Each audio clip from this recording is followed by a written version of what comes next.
हरे कृष्णा कृष्णा कृष्णा हरे हरे, हरे राम राम राम हरे हरे।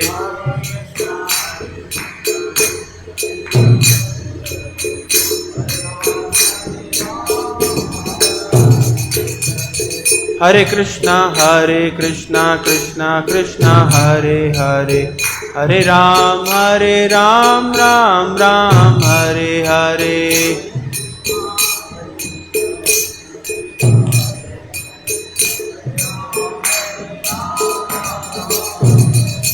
हरे कृष्णा कृष्णा कृष्णा हरे हरे, हरे राम राम राम हरे हरे।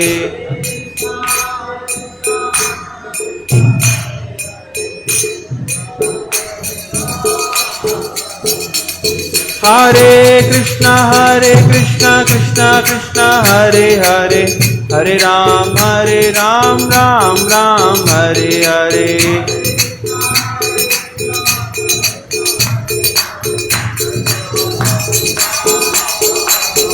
जय राधा माधव जय राधा माधव, राधा माधव जय राधा माधव।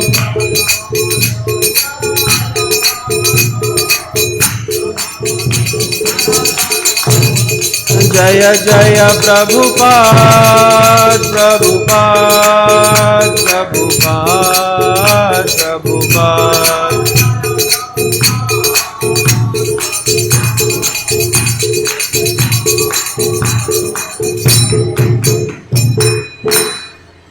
कलयुग में नाम संकीर्तन की जय, जगत गुरु श्रील प्रभुपाद की जय, जय गौर प्रेमानंदे हरि हरि बोल।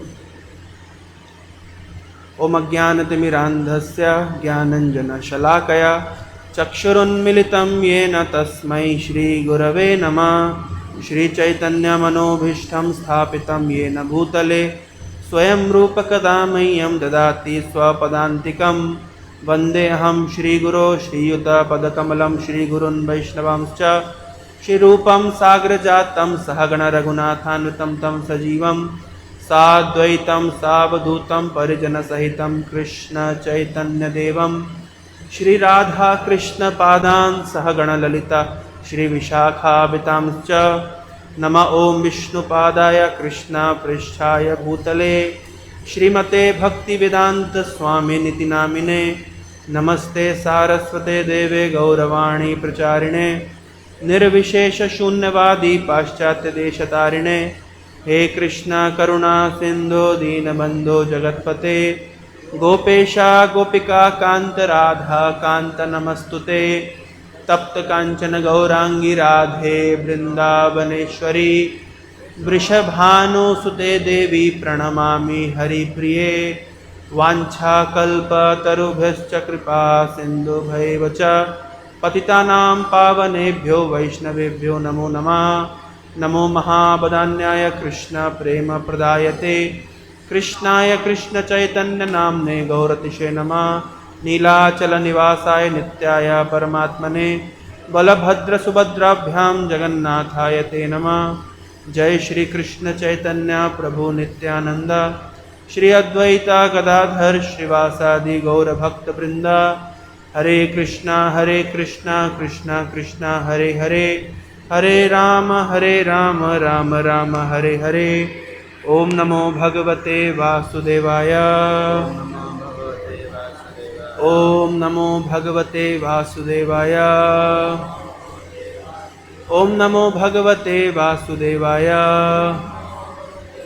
नारायणं नमस्कृत्य नरं चैव नरोत्तमं देवीं सरस्वतीं व्यासं ततो जयमुदीरयेत्। नष्टप्रायेषु भद्रेषु नित्यं भागवत सेवया भगवतीमुत्तमा श्लोके भक्तिर्भवति नैष्टिकी।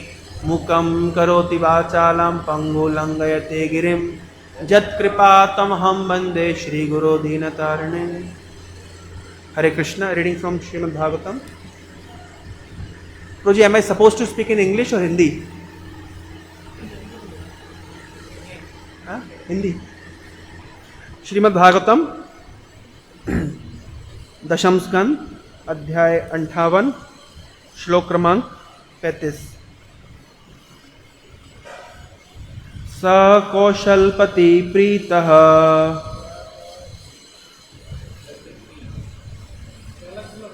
हाँ 36। ये कौन सा है? ये कौन सा है? 33। ओ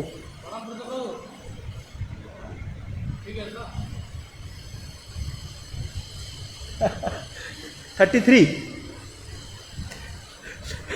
अब टेस्ट होगा। ठीक है। नताम शोकुः नृपा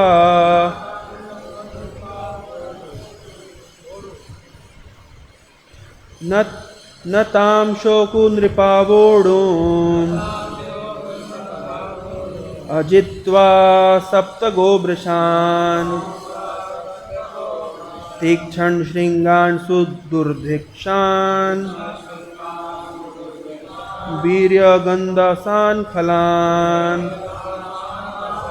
नतां शोको नृपा वोढुम् अजित्वा सप्तगोवृषान् तीक्ष्ण शृंगान् सुदुर्धषान्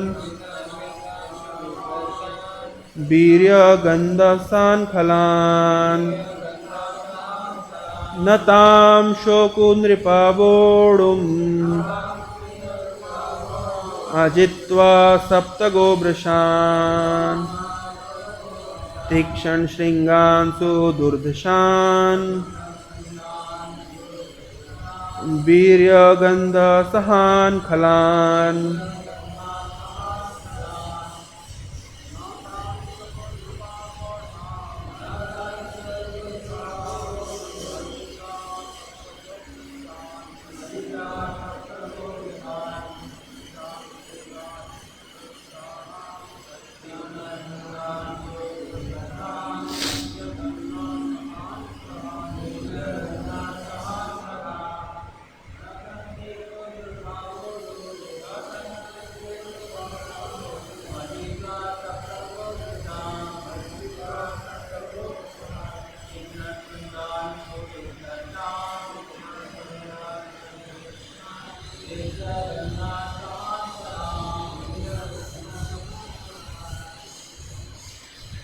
न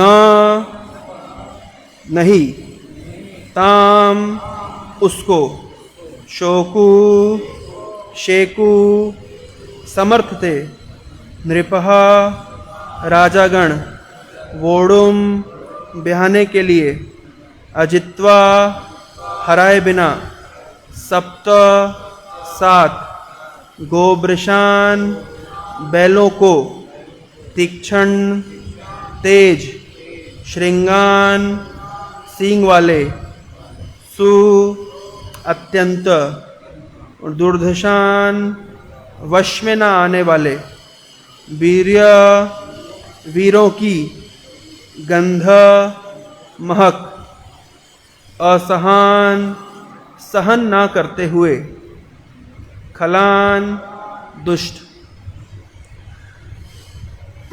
अनुवाद। जो राजा ब्याहने के लिए आते थे उन्हें तब तक विवाह नहीं करने दिया जाता था जब तक वे तेज सिंहों वाले 7 बैलों को वश में ना कर लें। ये बैल अत्यंत दुष्ट तथा वश में ना आने वाले थे और वे वीरों की गंध भी सहन नहीं कर सकते थे। मेरे पीछे पीछे दोहराइए। जो राजा ब्याहने के लिए आते थे उन्हें तब तक विवाह नहीं करने दिया जाता था जब तक वे तेज सींगों वाले 7 बैलों को वश में न कर लें।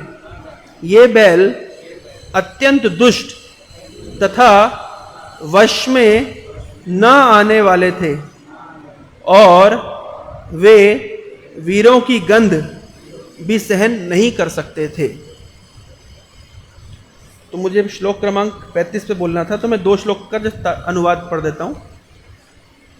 जब वैष्णवों के स्वामी भगवान ने उस राजकुमारी के बारे में सुना जो बैलों के विजेता द्वारा जीती जानी थी, तो वे विशाल सेना के साथ कौशल्य की राजधानी गए। श्लोक क्रमांक 35। कौशल के राजा कृष्ण को देखकर हर्षित हुए।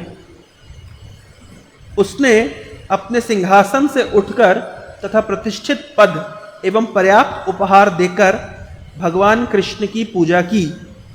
भगवान कृष्ण ने भी राजा का आदर पूर्वक अभिवादन किया।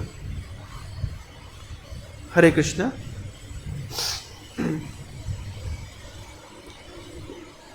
तो मैं इस 35 श्लोक के ऊपर व्याख्या करूंगा। तो भगवान कृष्ण ने सुना कि कौशल के राजा अपनी राजकुमारी का विवाह करने के लिए एक शर्त रखे हैं। शर्त है 7 बैलों को जो वश में करेगा उसे राजकुमारी दी जाएगी। तो ये सुनकर भगवान कृष्ण कौशल की राजधानी पहुंच जाते हैं और वहां पे उन कौशल के राजा उनको देख करके हर्षित होते हैं। हर्षित होकर के अपने सिंहासन से उठ करके उनको अभिवादन करते हैं और पर्याप्त उपहार देकर तथा उनकी पूजा करते हैं। भगवान कृष्ण ने भी राजा का आदरपूर्वक अभिवादन किया।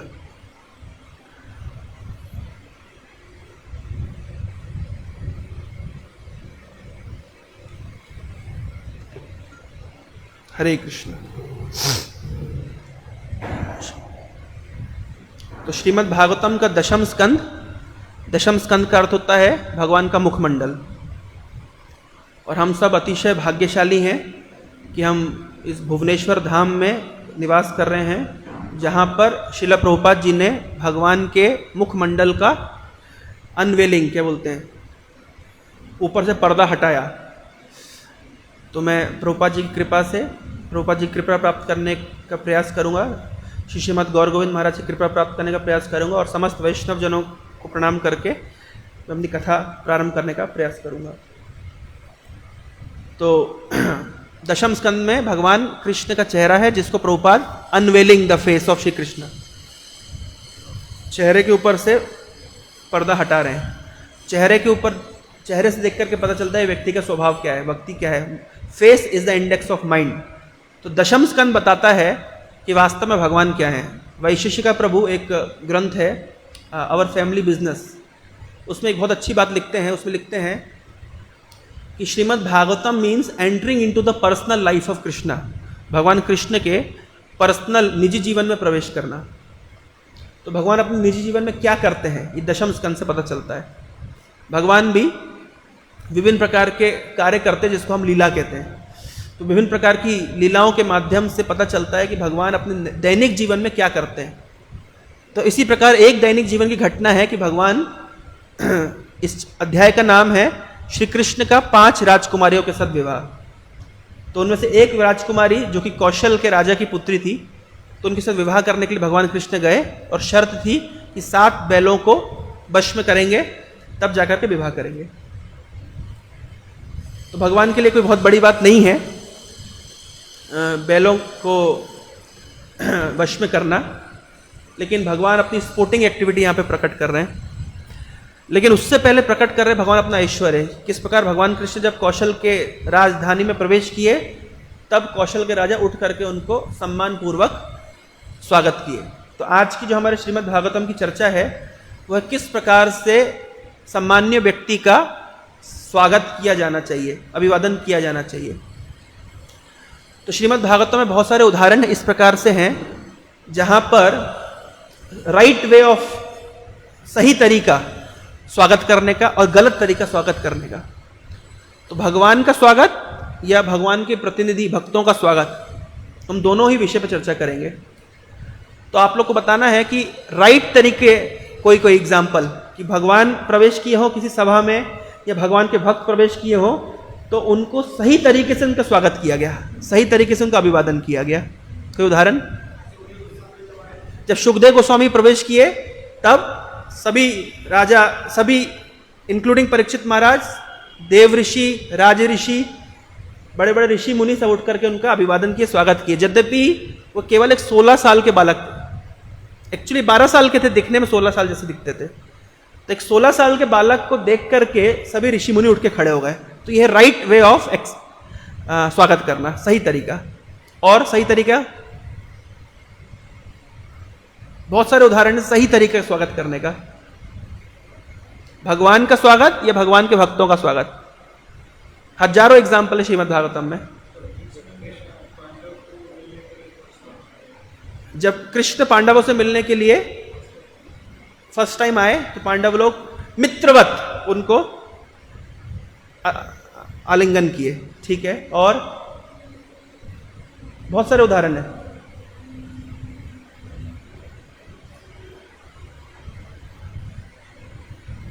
रामहरि प्रभु, बहुत सारे उदाहरण है। स्वागत, सही तरीका, स्वागत करने का सही तरीका, क्योंकि हम गलत तरीका क्या है वो भी चर्चा करेंगे। तो पहले सही तरीका पता होगा तो गलत तरीका हम फिर चर्चा कर पाएंगे। सुदामा जब कृष्ण से मिलने आए तो देखते ही दौड़े सुदामा को कन्हैया। तो सीनियर को स्वागत करने का तरीका और इक्वल को स्वागत करने का तरीका, जूनियर को स्वागत करने का तरीका, भागवत में बहुत सारे उदाहरण हैं। जैसे जब नारद मुनि द्वारका में थे कुछ समय, तो एक दिन वसुदेव के घर पहुंचते हैं। इस श्रीमद् भागवतम के एकादश स्कंद 11 कैंटो में कथा आती है। तो जब पहुंचते हैं तो यद्यपि वसुदेव भगवान कृष्ण के पिता हैं, लेकिन फिर भी बहुत दैन्यता के साथ में नारद मुनि का स्वागत करते हैं। नारद मुनि को बिठाते हैं, उनके चरण धुलाते हैं और उनसे दीन भाव में प्रश्न पूछते हैं कि हम तो गृहस्थ हैं, संसार में बंधे हुए हैं, कैसे हमें भगवान की भक्ति प्राप्त होगी। तो यद्यपि वसुदेव भगवान के पिता हैं, लेकिन एक गृहस्थ की भूमिका निभाते हुए नारद मुनि का स्वागत कर रहे हैं। तब नारद मुनि उन्हें कथा सुना रहे हैं, किसकी? नव जोगेंद्रों की। निमि महाराज ने एक बार यज्ञ किया, उसमें नव योगेंद्र कौन है? ऋषभ देव के 100 पुत्र हुए, जिसमें से पहले पुत्र है भरत, जिनके नाम से इस दुनिया का नाम पड़ा भारतवर्ष, और बाकी 9 हुए क्षत्रिय, जिन्होंने भारत के 9 वर्षों में राज किया। 1 और 9 हो गए 10। 81 बने रिचुअलिस्टिक ब्राह्मण, कर्मकांडी ब्राह्मण 81। तो 81 और 10 91, बचे कितने? 9। ये 9 है नवयोगेंद्र, कबीर, हवीर, अंतरिक्ष, प्रबुद्ध, पिपलायन, द्रुमिल, चामस, करभाजन। तो जब ये नवयोगेंद्र निमि महाराज के यज्ञ में प्रवेश कर रहे हैं तो निमि महाराज अपने सारे पुरोहितों के साथ में, ऋत्विकों के साथ में उठ के खड़े हो गए और नवयोगेंद्र का स्वागत किया। ये कथा कौन बता रहा है? नारद मुनि बता रहे हैं। किसको? वसुदेव को। और स्वागत किया, स्वागत सत्कार किया, आसन में बिठाया, चरण धोए। चरण धोने के बाद उन नवयोगेंद्रों के चरणामृत को सिर पे सींचा और उसके बाद उचित आध्यात्मिक जिज्ञासाएं करी। उसी तरीके से पृथु महाराज स्वागत करते हैं किसका? चतुष कुमार का, सनक, सनंदन, सनातन, सनत कुमार का। सेम पृथु महाराज एक बहुत बड़ा यज्ञ कर रहे थे जहां पे 4 कुमारों का प्रवेश हुआ। तो बहुत ही ईगरनेस के साथ, उत्साह के साथ, एंथुजियाज्म के साथ पृथु महाराज उठ के खड़े होते हैं और 4 कुमारों का स्वागत करते हैं। और स्वागत करने के बाद में उचित आध्यात्मिक जिज्ञासाएं करते हैं। और जब भगवान प्रकट होते हैं तो उनका स्वागत करने का तरीका क्या है? जब भगवान आते हैं, जैसे ध्रुव के सामने भगवान आ गए, तो ध्रुव ने कैसे स्वागत किया भगवान का? स्तुतियों के माध्यम से। तो जब भगवान सामने आते हैं तो उनका स्वागत किया जाता है स्तुतियों के माध्यम से। पृथु महाराज के यज्ञ में भगवान विष्णु प्रकट हुए, तो क्या किया पृथु महाराज ने? पहले तो हक्के बक्के रह गए, कुछ समझ नहीं पाया क्या कहना है, और फिर उचित स्तुतियों के माध्यम से पृथु महाराज ने प्रार्थना करी। एक प्रार्थना में कहते हैं कि, पहली प्रार्थना में कहते हैं कि भगवान, मुझे कोई संसार का सुख नहीं चाहिए, ये नश्वर है। जब भगवान उनके सामने आ गए तो ध्रुव महाराज भी हक्के बक्के रह गए, कुछ समझ नहीं पाए क्या करना है। तब उचित स्तुतियों के माध्यम से भगवान का स्वागत कर रहे हैं। तो भागवतम में बहुत सारे उदाहरण हैं, जब भगवान सामने आते हैं तो क्या करना चाहिए, उचित स्तुतियों के माध्यम से उनका स्वागत करना चाहिए। और जब साधु सामने आते हैं तो कैसे उनका स्वागत किया जाता है, साधुओं का स्वागत होता है आध्यात्मिक जिज्ञासा करके। श्रीमद् भागवतम में कहा गया है चौथे स्कंद में कि जिस स्थान पर साधुओं का स्वागत नहीं होता वो स्थान कैसा है, ब्याल आलय। ब्याल आलय द्रुमावितेषु अरिक्त अखिल संपदा जद गृह तीर्थ पादिया पाद तीर्थ विवर्जिता। जिस घर में साधुओं के चरण धुलाने के लिए जल नहीं है वो घर कैसा है, ब्याल आलय, सांप का बिल के समान है। अरिक्त अखिल संपदा, कितनी संपदा है उस घर में, अरिक्त अखिल संपदा। बचपन में एक कार्टून आता था, उसका नाम था रिची रिच। किसी ने देखा है क्या बचपन में? कार्टून नेटवर्क पे आता था रिची रिच। अब देखे, उड़ीसा में नहीं था, रिची रिच नाम का एक कार्टून आता था। उसमें क्या दिखाते थे कि एक पूरा बहुत बड़ा घर है उस रिची रिच का, जिसमें सोने के सिक्के भरे हुए हैं। तो वो सोने के सिक्के के अंदर तैरता था, स्विमिंग करता था। वो कार्टून का नाम है रिची रिच। यानी अरिक्त अखिल संपदा, अरिक्त कोई रिक्त स्थान नहीं है, संपदा से पूरा भरा हुआ है। तो जो घर अरिक्त अखिल संपदा, वहां कोई संपत्ति से भरा हुआ है, लेकिन फिर भी साधु के चरण धुलाने के लिए जल नहीं है, तो वो घर कैसा है, वो है ब्याल आलय, सांप के बिल के समान। और बोल रहे हैं अधना अपि ते धन्या साधवा ग्रह मेधि नाम जद गृह अर्हि वर्यांबु भूमा तृणा भूमिश्वरावरा।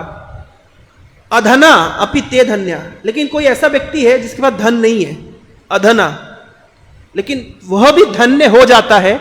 अधना अपि ते धन्या साधवा ग्रह मेधि नाम। अगर उसके घर में साधु आए तो कैसे स्वागत करे, धन नहीं है तो स्वागत करने का तरीका है अधना अपि ते धन्या साधवा ग्रह मेधि नाम यद गृह अर्हि वर्या अंबु। पानी दे के स्वागत करे, चरण धुलाए, पानी पिलाए। वो नहीं है तो कम से कम तृण की घास बिछा दे, बैठिए, स्वागत है आपका। उतना भी ना कर सके तो कम से कम, अगर उसके पास इतना धन भी नहीं है कि घास की चटाई बिछा सके, तो कम से कम अपना गमछा लेकर के जगह साफ कर दे, हाथ से साफ कर दे, और हाथ जोड़ते हुए आंसू बहाते हुए बोले कि हम इतने गरीब है कि हम आपका स्वागत नहीं कर पा रहे। तो ऐसा व्यक्ति भी धन्य हो जाता है। तो किसी के घर में भगवान आए या किसी के घर में साधु आए, वो व्यक्ति धन्य हो जाता है। तो ये तो है प्रॉपर तरीका साधु का या भगवान का स्वागत करने का। अब इम्प्रॉपर तरीका, तो श्रीमद् भागवतम में गलत तरीका भी बहुत सारे बताए गए हैं। जैसे जहां पे उचित स्वागत नहीं किया गया भगवान का अथवा साधु का। जब कृष्ण दुर्योधन के पास आए थे तो दुर्योधन ने उचित स्वागत नहीं किया और भगवान को बंदी बनाने का प्रयास किया। जब कहां पे, ससुर के यहां,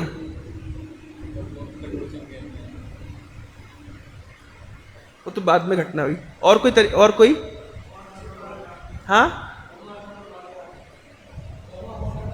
हाँ, रोमहर्षण। जब बलराम जी, ये बहुत महत्वपूर्ण है, ये बहुत इंपॉर्टेंट चैप्टर है श्रीमद् भागवतम का। बलराम जी ने निश्चय किया कि मैं कोई युद्ध नहीं करूंगा, मैं ना कौरवों का साथ दूंगा ना पांडवों का साथ दूंगा। क्यों? क्योंकि पांडव हमारे भाई के प्रिय हैं, विशेष रूप से भीम हमारा प्रिय है, और कौरवों में दुर्योधन हमारा प्रिय है। तो इन्होंने सोचा कि क्या तरीका है एस्केप करने का, ना कौरवों का साथ देना पड़े ना पांडवों का साथ देना पड़े। तो बलराम जी ने कहा मैं तीर्थ यात्रा पे चला जाता हूं, जब तक घूम करके आऊंगा तब तक सब कुछ हो चुका होगा। तो बलराम जी ने निश्चय किया कि मैं किसी तरह के युद्ध में भाग नहीं लूंगा, किसी को मारूंगा नहीं, मैं तो तीर्थ पे जा रहा हूं। तो तीर्थ पे भ्रमण करते करते एक स्थान पे पहुंचे, विभिन्न तीर्थों का भ्रमण करके एक स्थान पे पहुंचे जहां पे रोमहर्षण सूत बैठ करके कथा कर रहे थे। और जब बैठ करके कथा कर रहे थे तब वहां पे भगवान बलराम का प्रवेश हुआ। तो आइडियली रोमहर्षण को क्या करना चाहिए था, उठ करके बलराम जी का स्वागत करना चाहिए था, लेकिन उन्होंने बलराम जी का स्वागत नहीं किया। अब बलराम जी को गुस्सा चढ़ा, भयंकर गुस्सा आया, और गुस्से में जो बलराम जी बोल रहे हैं, श्रीमद् भागवतम के जो शब्द मैं आपके सामने प्रस्तुत करूंगा, वो सुन के लगेगा कि श्रीमद् भागवतम में बहुत जाति पाति का डिस्क्रिमिनेशन किया गया है, ऐसा सुन के लगेगा। वास्तविकता ऐसी नहीं है। जैसे बलराम जी बोलते हैं, अरे तुम सूत जात के हो। सूत मतलब जिनकी मां ब्राह्मण है और जिनके पिता क्षत्रिय थे, प्रतिलोम विवाह हुआ है, तो तुम प्रतिलोम दंपत्ति के पुत्र हो, सूत हो, और ब्राह्मणों की सभा में बैठकर के कथा कर रहे हो। तो बलराम जी ने किस तरीके से बात बोलना शुरू करी कि तुम सूत जाति के हो और ब्राह्मणों की सभा में बैठकर के कथा बोल रहे हो, तुम्हारी हिम्मत कैसे हुई? और तुमने हमको देखकर भी हमारा स्वागत नहीं किया, तुमको मृत्यु दंड मिलना चाहिए। तो बलराम जी ने कुशाग्रास, घास उठा करके और रोमहर्षण को मार के उसको वध कर दिया। तब सारे जो ऋषि मुनि और ब्राह्मण लोग एकत्रित थे, वो बलराम जी को बोलते कि अभी अभी हमने से आशीर्वाद दिया था कि तुम्हारी दीर्घायु हो, और आपने आकर के उसको मार दिया। अभी आपके आने के थोड़ी देर पहले आशीर्वाद दिया था कि आपकी दीर्घायु हो, हम आपसे कथा सुनना चाहते हैं, और आप आए और आपने मार दिया। तो सुन करके ये प्रसंग सुन करके बहुत डाउट आ सकता है। जैसे बहुत सारे लोगों के मन में प्रश्न उठता है कि द्रोणाचार्य ने एकलव्य का अंगूठा क्यों कटवा दिया, भगवान राम ने शंभू का वध क्यों किया एक शूद्र का।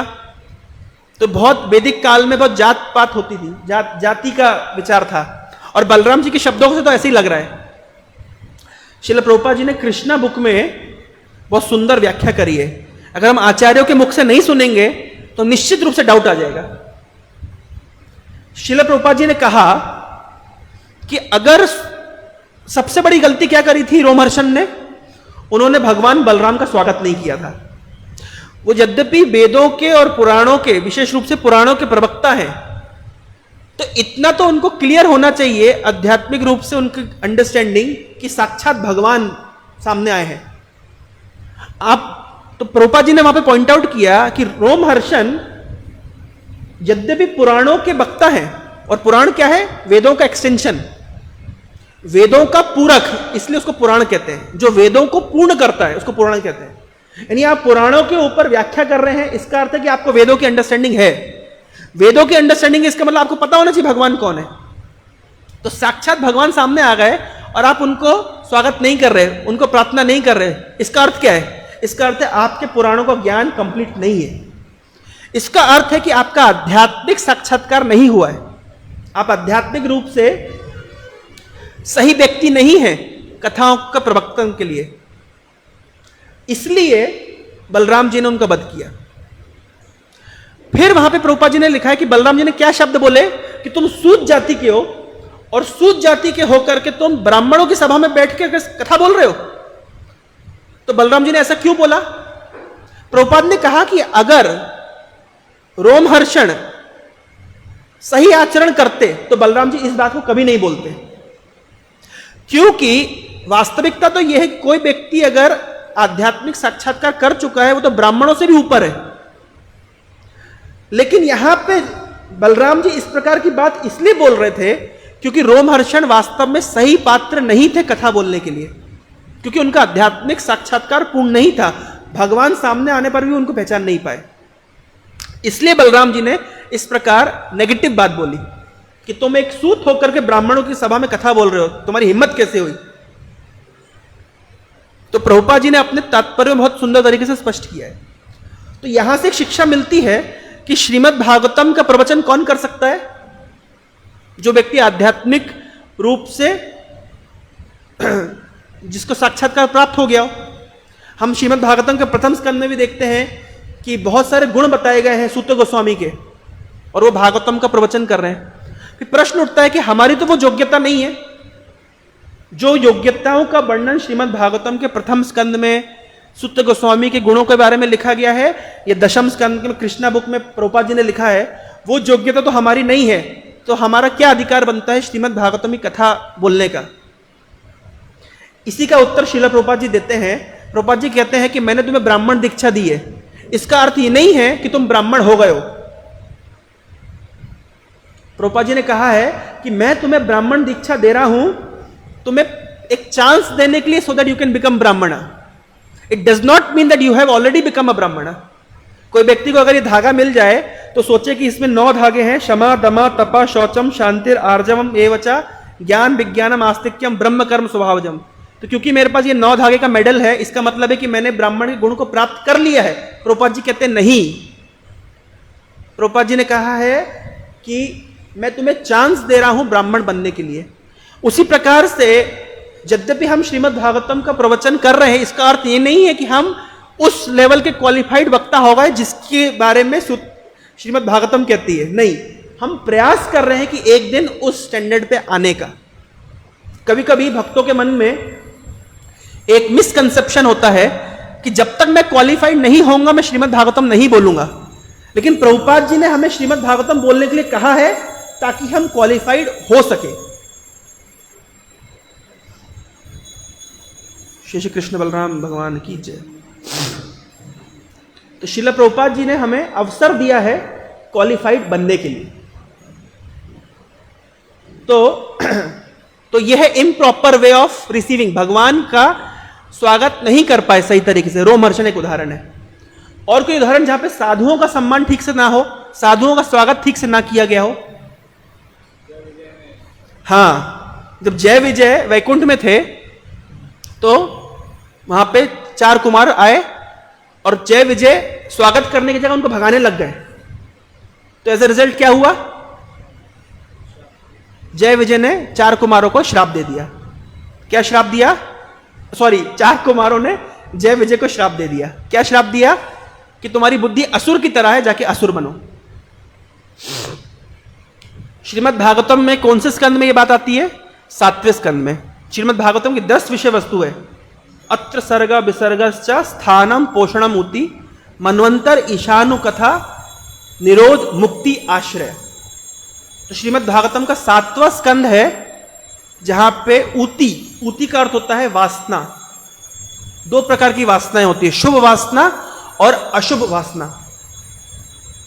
तो यहां पे 2 उदाहरण दिए गए हैं इस स्कंद में, शुभ वासना और अशुभ वासना। अशुभ वासना का उदाहरण दिया गया है कि जय विजय के ऊपर 4 कुमार क्रोधित हो गए। तो उनके हृदय में अपेरेंटली, एक्सटर्नली, वास्तव में जय विजय को जो श्राप मिला वो भगवान की इच्छा है। वास्तव में भगवान अपने लीला विलास के लिए कर रहे हैं। फिर भी 7वें स्कंद में शिक्षा लेने की दृष्टि से हम क्या ले सकते हैं कि जय विजय को श्राप मिला 4 कुमारों। 4 कुमार जय विजय के ऊपर क्रोधित हो गए। क्रोधित होने से क्या हुआ? उनके हृदय में आसुरिक वासनाओं का उदय हुआ। एक्चुअली श्रीमद् भागवतम के कोई भी प्रसंग से हम मल्टीपल शिक्षा ले सकते हैं। जैसे मैं उदाहरण दे रहा हूं, ध्यान से सुनिएगा। श्रीमद् भागवतम के 5वें स्कंद में किसकी कथा है? जड़ भरत, भरत महाराज की। तो भरत महाराज भाव के स्तर पर गए और हिरण से आसक्त होकर के गिर गए। ऐसे ही दिखता है। तो यहां से शिक्षा क्या लेनी चाहिए कि आप भाव के स्तर पे जाकर के भी पतन हो सकता है, जैसे भरत महाराज को। इसलिए हमें केयरफुल रहना चाहिए। हमारे आचार्यों ने विभिन्न प्रकार से इस प्रसंग की व्याख्या करी है। वास्तविकता यह है कि कोई इस स्तर से, भाव के स्तर से उसका पतन नहीं हो सकता, कभी नहीं हो सकता। लेकिन श्रील प्रभुपाद जी ने अपने प्रवचनों में और यहां तक कि अपने परपट्स में लिखा है कि भरत महाराज एक हिरण से आसक्त हो गए और इसलिए उनका पतन हो गया। इसलिए बहुत केयरफुल रहना चाहिए। तो प्रभुपाद जी ने उस एंगल से इस एपिसोड को समझाया है। किस एंगल से? कि व्यक्ति को बहुत सचेत होना चाहिए। जिस प्रकार भरत महाराज एक हिरण से आसक्त होने पर उनका पतन हो गया, व्यक्ति को चाहिए कि वो सावधान रहे। तो प्रभुपाद जी ने इस सावधानी को लेकर के अपने सारे परपट्स को लिखा है 5वें स्कंद के। जबकि पूर्ववर्ती आचार्यों ने, विश्वनाथ चक्रवर्ती ठाकुर ने व्याख्या करी है एक बहुत सुंदर। श्रीमद् भागवतम का एक बहुत महत्वपूर्ण श्लोक है, प्रभुपाद जी कई बार कोट करते हैं। ये अन्य अरविंदाक्ष विमुक्त मानिना त्वयि असद भावाद अविशुद्ध बुद्धया आरूह कृच्छेन परम पदम तथा पतंति अदा अनादयात युष्मात अंग्रया। प्रभुपाद जी कहते हैं कि जो ब्रह्मवादी होते हैं, मायावादी होते हैं, या जो बहुत तपस्या करके, विशेष रूप से ब्रह्मवादी, जो भगवान के रूप को नहीं मानते हैं, लेकिन अपनी तपस्या के बल पर परम पद तक पहुंच जाते हैं, लेकिन परम पद पे पहुंचने के बाद भी, ब्रह्म ज्योति को प्राप्त करने के बाद भी उनका पतन हो जाता है, वो नीचे गिर जाते हैं। प्रभुपाद जी हजारों बार इस श्लोक को अपने प्रवचनों में कोट करते हैं। इस श्लोक का नेक्स्ट श्लोक है, तथा नते माधव तावका क्वचित भर्षंति मार्गात त्वयि बद्ध सौहृदा। बोल रहे हैं कि लेकिन विश्वनाथ चक्रवर्ती ठाकुर इस श्लोक के परपट में बोलते हैं कि देखिए, जब ब्रह्मवादियों का पतन होता है, हम खूब गाली करते हैं, खूब उनके पीछे लगते हैं। या कोई योगी का पतन होता है, विश्वामित्र मुनि का पतन हुआ, शौबरी मुनि का पतन हुआ, तो हम कितने प्रवचनों में उनको पकड़ते हैं। शौबरी मुनि का पतन हो गया, शौबरी मुनि का पतन हो गया, या विश्वामित्र मुनि का पतन हो गया, कई कई लेक्चर में उनको पकड़ते हैं। लेकिन हरिदास ठाकुर का पतन नहीं हुआ, जैसे उनके सामने जब एक वैश्या आई, तो प्रश्न उठता है, विश्वनाथ चक्रवर्ती ठाकुर प्रश्न उठाते हैं, अरे भरत महाराज का भी तो पतन हुआ था, आप उनको क्यों नहीं कोट करते? वो तो भक्त थे। जब भी पतन होता है तो आप योगियों का पकड़ते हैं, आप भरत महाराज का एग्जाम्पल क्यों नहीं देते? विश्वनाथ चक्रवर्ती ठाकुर कह रहे हैं इसलिए नहीं देते क्योंकि भरत महाराज का पतन भगवान की इच्छा से हुआ था, और इच्छा से ही नहीं हुआ था। भरत महाराज के पतन होने के बाद हिरण के शरीर में और उसके बाद जड़ भरत के शरीर में उनका प्रेम 100 गुना बढ़ गया था। इस श्लोक की व्याख्या में विश्वनाथ चक्रवर्ती ठाकुर बोले, तथा नते माधव, हे माधव, आपके भक्त भी कभी कभी गिरते हैं, ऐसा लगता है, पर इनका गिरना उनके गिरने जैसा नहीं है। किनके गिरने जैसा? जो पहले के श्लोक में बताया गया है, ब्रह्मवादियों के गिरने जैसा, या मायावादियों के गिरने जैसा, या योगियों के गिरने के जैसा आपके भक्तों का गिरना नहीं है। क्यों? तो बद्ध सौहृदा, आप उनके हृदय से आपके चरण बंधे हुए, उनका गिरना इनके गिरने जैसा नहीं है। और उदाहरण दे रहे हैं कि भरत महाराज का गिरना अन्य योगियों के गिरने जैसा नहीं है, क्योंकि यह गिरना भाव के स्तर से भगवान की इच्छा से हुआ है, और जड़ भरत के शरीर में उनका प्रेम 100 गुना बढ़ गया। यानी उनका गिरना नहीं था, वास्तव में बढ़ना था। लेकिन फिर भी प्रभुपाद जी क्या व्याख्या किए? प्रभुपाद जी व्याख्या किए कि हमको केयरफुल रहना चाहिए। प्रभुपाद जी उस एंगल से व्याख्या किए, क्योंकि अगर प्रभुपाद जी उस एंगल से व्याख्या नहीं करते तो उसका नुकसान क्या होता? हर व्यक्ति गिरता और बोलता मैं तो भगवान की इच्छा से गिरा हूं और मेरा प्रेम अभी 100 गुना बढ़ जाएगा। तो प्रभुपाद जी जानते थे कलयुग के जीवों की हालत, इसलिए उस एंगल से व्याख्या किए, इस एंगल से व्याख्या नहीं की। जबकि रियलिटी क्या है? भरत महाराज से गिरना भगवान के द्वारा प्लान था। परम पूज्य राधा गोविंद महाराज अपने प्रवचनों में इस बात को बहुत एम्पैथिकली समझाए हैं, ये भरत महाराज के प्रसंग में, कि ये भगवान की इच्छा से गिरे हैं। लेकिन फिर भी प्रभुपाद जी ने उस एंगल से समझा है। तो श्रीमद् भागवतम के कोई भी प्रसंग को कई एंगल से हम समझ सकते हैं। इस विषय में मैं बोल रहा था। तो इम्प्रॉपर तो तरीका, जय विजय गिरे क्यों? जय विजय के गिरने का कारण क्या था? 4 कुमार उनके ऊपर क्रोधित हो गए। तो 7वां स्कंद इसको पुष्टि करता है कि जब साधु किसी के ऊपर प्रसन्न हो जाता है तो उनके हृदय में शुभ वासनाओं का उदय होता है। उदाहरण प्रहलाद महाराज, यद्यपि किसके घर में जन्म ले रहे हैं? क्यादु के। किसके पुत्र हैं? हिरण्यकशिपु के, एक असुर के वंश में जन्म लेने वाला व्यक्ति।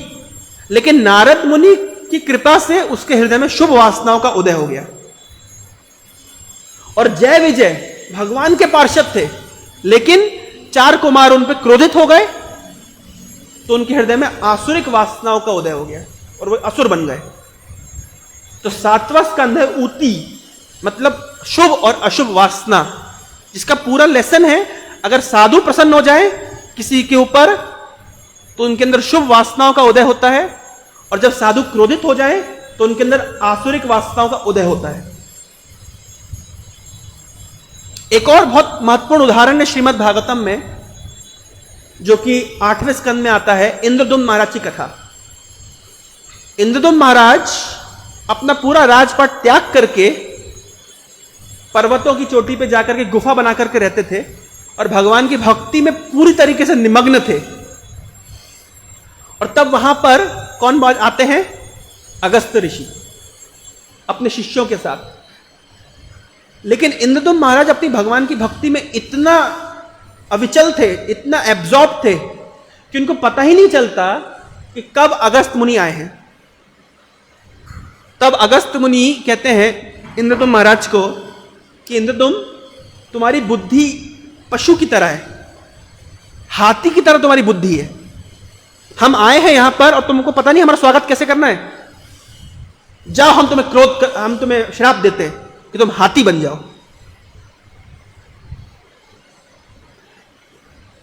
प्रभुपाद जी इसके तात्पर्य में लिखे हैं कि इंद्रदुम्न महाराज की कोई गलती नहीं थी। घटना कुछ इस प्रकार की है, मैं अपने निजी जीवन से इसको उद्धृत करूंगा। मैं गुड़गांव में जॉब करता था, तो जॉब करने के बाद 1 महीने के बाद मैं उज्जैन वापस आया, जहां पे हमारा बेस हुआ करता था, जिस बेस में मैं रहता था। तो हमारा एक जूनियर था, तो वो बैठा हुआ था। तो हम आए, मतलब गुड़गांव से उज्जैन आए ट्रेन से, उसके बाद में बेस में पहुंचे। तो जब मैं बेस पे पहुंचा तो उस समय वो जप कर रहा था, तो माला लेकर के हरे कृष्णा कृष्णा कृष्णा हरे हरे, हरे राम राम राम हरे। और वो ऐसे जप कर रहा था, उसको कोई सूझबूझ नहीं थी कि दुनिया में कौन आया कौन नहीं। तो जप कैसे करना चाहिए, परम पूज्य राधा गोविंद महाराज एक प्रवचन में बोल रहे थे कि जप ऐसे करना चाहिए जो हम नहीं कर पाते, कि अगर घी का मटका भी गिर रहा हो तो गिरने देना चाहिए। तो वो लड़का ऐसे जप कर रहा था, हमारा जूनियर पूरा ध्यान से जप कर रहा था, उसको कोई सूझबूझ नहीं थी कौन आया है। तो मेरा थोड़ा ईगो हर्ट हो गया कि मैं इसका सीनियर हूं, इसको भक्ति में मैं लेकर के आया हूं, और मैं आया हूं तो इसको ध्यान ही नहीं है और लगा हुआ जप करने में। मेरा मतलब ईगो थोड़ा सा हर्ट हो गया। तो एनीवे, तो फिर मैंने सोचा कि ये घटना कहां हुई थी। ये इंद्रदुम्न महाराज ऐसे भक्ति में लगे हुए थे अपने, और अगस्त्य मुनि पहुंचे। तो मैं देखता हूं प्रभुपाद उस विषय में क्या कह रहे हैं। तब मैंने खोल के देखा कि प्रभुपाद, तो मेरा ये विचार सही है कि नहीं है, मेरा ईगो हर्ट होना सही है या नहीं है। तो मैं खोल करके देखा तो प्रभुपाद जी लिखे हैं कि अगस्त्य मुनि गलत किए, इंद्रदुम्न महाराज की कोई गलती नहीं थी। अगस्त्य मुनि का एक्सपेक्टेशन गलत था, क्योंकि इंद्रदुम्न महाराज तो भजन में एब्जॉर्ब थे। तो मुझे लगा नहीं, मैंने गलती करी, मेरा एक्सपेक्टेशन गलत है। तो इंद्रदुम्न महाराज की कोई गलती नहीं थी, वो भगवान के भजन में इतना निमग्न थे कि अगस्त्य मुनि का स्वागत नहीं कर पाए, और अगस्त्य मुनि ने जबरदस्ती उनको श्राप दे दिया। लेकिन प्रभुपाद आगे लिखते हैं, भक्त को श्राप मिले तो कैसे स्वीकार करना चाहिए। तो प्रभुपाद जी कोट करते हैं, तत्ते अनुकंपा सुसमीक्षमाणो भुंजान एवात्मा कृत विपाकम ऋग्वाद वपुभिर विददम नमस्ते जीवेत यो मुक्ति पदे सदाय भाग। प्रभुपाद जी श्लोक को कोट करते हुए बोलते हैं कि भक्त के जीवन में अगर कठिन अवस्था आती है तो कैसे स्वीकार करना चाहिए। तत्ते अनुकंपा सुसमीक्षमाणो, ब्रह्मा जी स्तुति करके बता रहे हैं। ब्रह्मा जी कह रहे हैं कि भक्त का कोड ऑफ कंडक्ट कैसे होना चाहिए, कि किसी भक्त के जीवन में कठिन समस्या आए तो कैसे उसको स्वीकार करना चाहिए। तो उसको स्वीकार करना चाहिए कि भगवान की कृपा निश्चित एक दिन होगी। सुसमीक्षण करे, अर्नेस्टली होप करे। एक भक्त को मान लीजिए कठिन अवस्था में गिर गया तो उसको कैसे स्वीकार करना चाहिए। तो स्वीकार करना चाहिए तत्ते अनुकंपा, निश्चित रूप से एक दिन भगवान की अनुकंपा होगी, कृपा होगी। सुसमीक्षमाणो, he must earnestly hope for it. तब तक क्या करे, भुंजान एवात्मा कृत विपाकम, और जो पाप जो भी उसको भोग रहा है, जो भी कष्ट भोग रहा है, वो ये मान के भोगे कि मेरे पूर्व का पाप का फल होगा। और साथ साथ क्या करे, हृदवाग वपुभिर विददम नमस्ते, हृदय से, वाणी से और शरीर से भगवान को प्रणाम करे। इस प्रकार कोई जी जाएगा। श्रीधर स्वामी लिखते हैं कि एक पुत्र अपने पिता की संपत्ति को कब प्राप्त कर पाएगा, क्या क्वालिफिकेशन है, एक ही क्वालिफिकेशन है, केवल जी जाए। एक पुत्र अपने पिता की संपत्ति को कब प्राप्त करेगा, एक ही क्वालिफिकेशन है। यह नहीं कि उसके पास कोई डिग्री होनी चाहिए या कोई नौकरी होनी चाहिए, एक ही क्वालिफिकेशन है, क्या, वो जी जाए। तो श्रीधर स्वामी लिखते हैं कोई व्यक्ति कृष्ण भावना में तो बस जी जाए तो सा मुक्ति पदे सा दाय भाग, वो भगवान के धाम में जाने के लिए दाय भाग, उसका निश्चित अधिकार बनता है। तो प्रभुपाद जी ये इंद्रदुम्न महाराज के विषय में लिखे हैं कि इंद्रदुम्न महाराज ने कैसे स्वीकार किया अगस्त्य मुनि के श्राप को, कि जो मेरे को श्राप मिला है ये मेरे पूर्व कर्म का फल है, मैं उसको ग्रेटफुल हार्ट से स्वीकार किया। उन्होंने अगस्त मुनि को दोषी नहीं ठहराया और अगस्त मुनि के द्वारा दिए गए श्राप को कृपा के रूप में स्वीकार किया, और वास्तव में वो श्राप कृपा ही था। क्यों? क्योंकि अगले जीवन में उनको गजेंद्र का शरीर मिला, और गजेंद्र का शरीर प्राप्त होने पर भगवान ने उनको गजराज चिंता काला थाई घोर जलेना चक्रपेशी नक्रनाशी, तो चक्र मार करके गजेंद्र का उद्धार, ग्रह का उद्धार किया और गजेंद्र का उद्धार किया। आचार्य लोग कहते हैं पहले क्रोकोडाइल का, मगर का उद्धार किया, ग्रह का उद्धार किया, गजेंद्र का उद्धार बाद में किया भगवान ने। जबकि प्रार्थना किसने करी थी? इतना कष्ट किसने सहा था? कष्ट सहा था गजेंद्र ने। फूल उठा करके भगवान को अर्पित किया था गजेंद्र ने। उद्धार पहले किसका हुआ? ग्रह का। क्यों? क्योंकि उसने भक्त का पैर पकड़ा था। प्रभुपाद जी लिखते हैं श्रीमद् भागवतम के तृतीय स्कंद में, जहां पे कर्दम मुनि और देवाहुति का विषय में संवाद आता है, तो देवाहुति के कई कई गुण थे। जब उनके पिता मनु महाराज और उनकी मां उनको छोड़ करके चले गए कर्दम मुनि के आश्रम में, तो कर्दम मुनि के आश्रम में देवाहुति ने कई प्रकार से कर्दम मुनि की सेवा करी। मैत्रेय मुनि कहते हैं जैसे पार्वती ने भगवान शिव की सेवा करी, उस प्रकार से देवाहुति ने कर्दम मुनि की सेवा करी। तो कई प्रकार से सेवा करी। तो कर्दम मुनि कहते हैं आखिरी में कि तुमने मुझे सेवा करके प्रसन्न कर लिया है, मैं तुम्हारी सेवा से इतना प्रसन्न हूं कि मेरी तपस्या का फल तुमको ऑटोमेटिक मिल जाएगा। तो वहां पे प्रभुपाद जी लिखते हैं कि गुरु जितना तपस्या किया है चेला उतनी तपस्या नहीं कर सकता, लेकिन गुरु की सेवा करने से चेला को भी गुरु की तपस्या का फल मिल जाता है। जो तपस्या गजेंद्र ने करी, जितने कष्ट गजेंद्र ने सहा, वो ग्रह ने नहीं सहा। लेकिन क्योंकि गजेंद्र, ग्रह का एक ही क्वालिफिकेशन था, उसे गजेंद्र का पैर पकड़ लिया, तो पहले उसका उद्धार हो गया। तो इंद्रदुम्न महाराज के जीवन में जो घटना हुई, अगस्त मुनि का श्राप, एपरेंटली उन्हें वो स्वागत करना चाहिए था, लेकिन उनको नहीं पता कब आ गया अगस्त मुनि, लेकिन वो श्राप उनके लिए वरदान बन गया। और भागवत में उदाहरण है श्राप वरदान बन गया हो, जैसे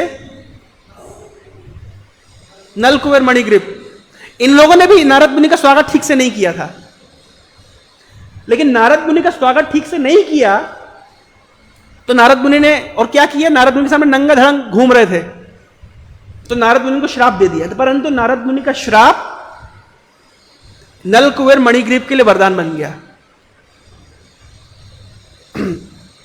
इसके लिए बताया जाता है कोई भी वस्तु का गुण धर्म होता है। जैसे पैरासिटामोल, आप बीमार हैं, आपको नहीं पता कि पैरासिटामोल कैसे असर करेगी, लेकिन पैरासिटामोल की एक वस्तु शक्ति होती है, उसको कहते हैं वस्तु शक्ति। जैसे करंट, छोटे बच्चों को नहीं पता है करंट है, वो हाथ लगाएगा तो हाथ में करंट लग जाएगा, तो करंट की अपनी एक वस्तु शक्ति है, आप जाने या ना जाने। उसी प्रकार से भगवान के नाम की वस्तु शक्ति है, तब अनजाने में नाम जपे, जान करके नाम जपे, वो वस्तु शक्ति काम करेगी। उसी प्रकार से साधु की एक वस्तु शक्ति है, वो चाहे वरदान दे चाहे श्राप दे, वो दोनों ही केस में क्या होगा, वरदान जैसा कार्य करेगा। लेकिन अनजाने पे किए गई गलती और जानबूझ के किए गए अपराध में अंतर है। एक ऐसा प्रसंग भी है जहां पे अपराध के कारण साधु की कृपा नहीं मिली, श्राप मिला, और वो श्राप भारी पड़ गया। किसका उदाहरण आता है? किसका? शौबरी मुनि नहीं, हाँ शौबरी मुनि ने गरुड़ के चरणों में अपराध किया, ठीक है। एक बहुत फेमस एम्बरीश महाराज, ओके, दुर्वासा ऋषि ने, वो केस तो सॉल्व हो गया, शौबरी मुनि का केस भी सॉल्व हो गया, अंत में भगवान को प्राप्त किया। एक केस है जो पेंडिंग रह गया, पता नहीं सॉल्व हुआ कि नहीं हुआ, रामचंद्रपुरी का केस। रामचंद्रपुरी, माधवेंद्रपुरी के एक शिष्य थे रामचंद्रपुरी, एक शिष्य थे ईश्वरपुरी। तो रामचंद्रपुरी ने गुरु के चरणों में अपराध किया और वो अपराध जाकर के फिर बाद में इतना बढ़ गया कि फिर भगवान चैतन्य महाप्रभु के चरणों में किया। तो माधवेंद्रपुरी क्योंकि रामचंद्रपुरी से अप्रसन्न थे, खुश नहीं थे, इसलिए रामचंद्रपुरी का फिलोसफिकल फॉल डाउन हो गया। दो प्रकार का फॉल डाउन होता है, एक होता है सेंसुअल फॉल डाउन, कोई व्यक्ति अपने मार्ग से भ्रमित हो गया, सांसारिक विषयों के प्रति आसक्त हो गया, लोलुपस्य हो गया। यह फॉल डाउन उतना सीरियस नहीं है जितना सीरियस होता है फिलोसफिकल फॉल डाउन। तो बहुत सारे हम देखते हैं हमारी सोसाइटी में भी बहुत सारे लोग आते हैं जिनका अपेरेंटली फॉल डाउन होता है, पर यह सेंसुअल फॉल डाउन है। लेकिन जिनका फिलोसफिकल फॉल डाउन होता है उनको वापस लाना असंभव है। जैसे ऋत्विक्स, उनका है फिलोसफिकल फॉल डाउन। रामचंद्रपुरी का हुआ फिलोसफिकल फॉल डाउन, मायावादी हो गए।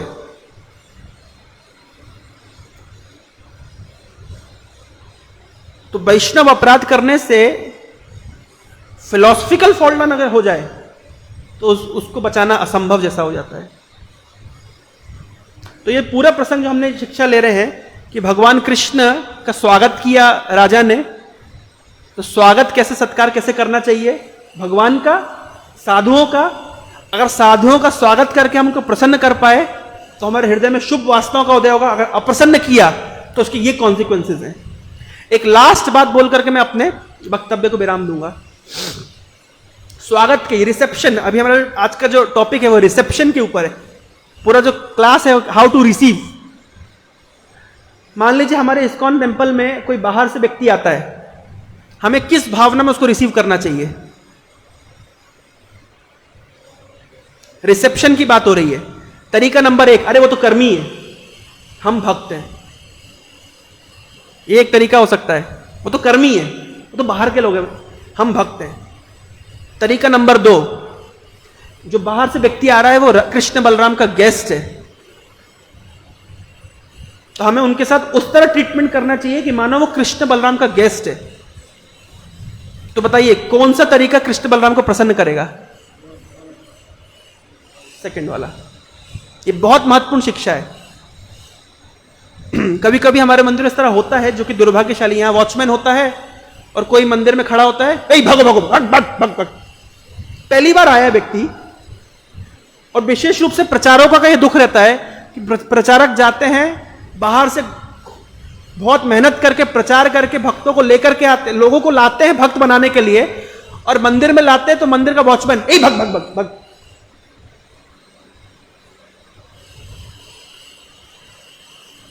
कितना, और हम किसको भगा रहे हैं?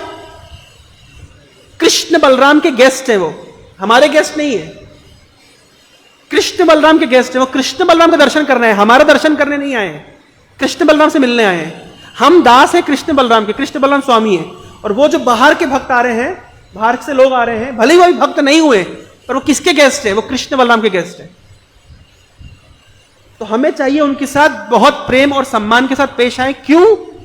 क्योंकि वो हमारे गेस्ट है, कृष्ण बलराम गेस्ट है।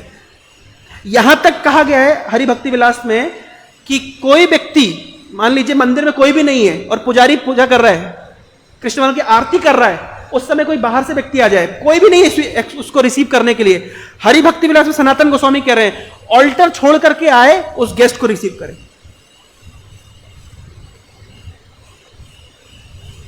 हमारे आचार्यों ने ये मापदंड दिया है गेस्ट केयर का कि ऑल्टर छोड़ करके आए, आरती को बीच में छोड़ करके आए और गेस्ट को स्वीकार करें। पहले उनको वेलकम करें, स्वागत करें, फिर वापस जाके आरती कंप्लीट करें। इससे बड़ी बात क्या बोल सकते हैं आचार्य?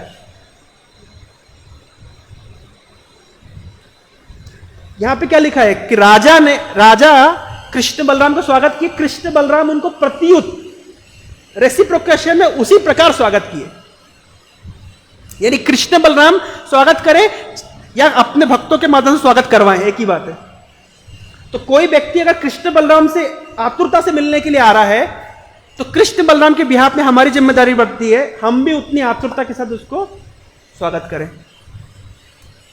ये श्लोक में स्पेसिफिकली कहा गया है कि कृष्ण बलराम उसी तरीके से राजा के साथ प्रत्युत, राजा ने उनको खड़े होकर सम्मान किया, कृष्ण बलराम ने भी उनका सम्मान किया। तो कृष्ण बलराम सम्मान कैसे करेंगे? अभी यहां कृष्ण बलराम सम्मान कैसे करेंगे? अपने भक्तों के माध्यम से बाहर से आने वाले व्यक्ति का सम्मान करेंगे। ये बोल करके मैं अपनी कथा को विराम देता हूं। बहुत बहुत धन्यवाद। ग्रंथराज श्रीमद् भागवतम की जय, जगत गुरु श्रील प्रभुपाद जी की जय। जय गौर प्रेमानंदे हरि हरि।